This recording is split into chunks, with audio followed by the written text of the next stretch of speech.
Nima uchun sahar ibodat qilishlik kerak desa, payg'ambarimiz sollallohu alayhi vasallamning hidi kelar ekan desa. Ibodat qilayotgan odam o'zingiz tashqariga chiqib bir qarang, sahar 3 ta turib, tepaga havoga qarang. Qanaqa rohat, qanaqa lazzat, qanaqa sakinat, taslimlik, xotirjamlik paydo bo'ladi.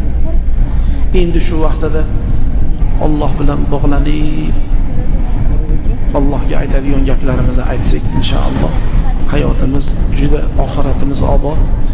Inshaalloh ana bu Ibrohim ibn Adham rahmatullohi alayh qilgan nasihatlaridek, siz Allohning muhabbatini xohlasangiz, Xudo meni yaxshi ko'rsin desiz, kechasi odamlar uxlayotgan vaqtda ibodat qiling dedilar.